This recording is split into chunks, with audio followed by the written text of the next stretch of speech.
මම රමිත් විදේසිරි ජාතික එකමුතු ගුරු සංගමේ ප්‍රධාන ලේකම්. අපි දන්නවා පාසල් කාලේ දෙක දක්වා දීර්ඝ කිරීමට යෝජනා කරලා තියෙනවා නව අධ්‍යාපන පෙළ සංස්කරණ තුල.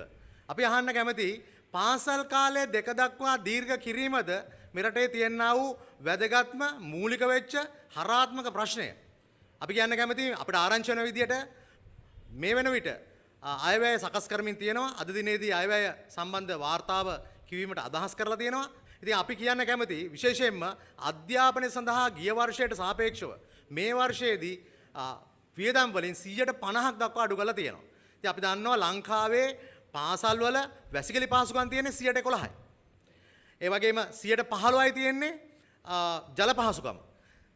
පාසල් වලින් පාසල් 200ක මේ වෙන විට විදුලි වල පහසුකම් නැහැ. අන්තර්ජාල පහසුකම් පවතින්නේ පාසල් 2500කට පමණයි. ඉතින් අපි කියන්න කැමති විශේෂයෙන්ම මේ ආණ්ඩුවට පාසල් කාලයේ දෙක දක්වා දීර්ඝ කිරීමේ ක්‍රියාවලිය ඔබ යෝජනා කරනවා නම් මේවට ඉස්සෙල්ලා උත්තර දෙන්න. ඒ නිසා අධ්‍යාපන ඇමතිතුමියට කියන්න කැමති ඔබ පවසලා තියෙනවා යම් යම් ස්ථානවලදී පාසල් කාලයේ 4 මාර දක්වා දීර්ඝ කිරීම සම්බන්ධයෙන් ගැටලුවක් නැහැ කියලා.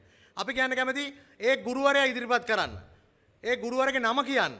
ඉතින් තැන් වල විශේෂයෙන්ම ලිඳ ළඟ සංගමයක වගේ අද අධ්‍යාපන ඇමතිතුමිය ක්‍රියාත්මක වෙන තත්වයක් තමයි අපිට දකින්න ලැබෙන්නේ.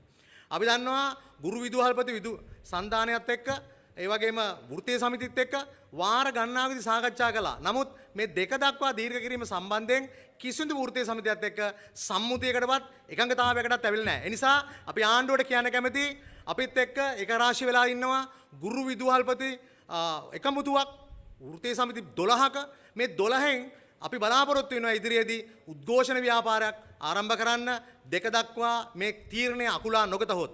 ඒ නිසා එළඹෙන අධ්‍යාපන වාරයේ පටන් ගන්නවත් එක්කම අපි ආණ්ඩුවට රතු එළියක් දෙනවා. අද දවසේ පැය 12ක් ඔබට දෙනවා. මේ පැය 12න් පස්සේ ඔබ මේ සම්බන්ධ ක්‍රියාමාර්ගය අකුලා නොගතහොත් අපි සියලු වෘත්තීය සමිතිත් එක්ක සාකච්ඡා කළා දැඩි වෘත්තීය ක්‍රියාමාර්ගයක් ගන්න බව ජාතික එකමුතු ගුරු සංගමේ ප්‍රධාන ලේකම් වශයෙන් කියන්න කැමතියි.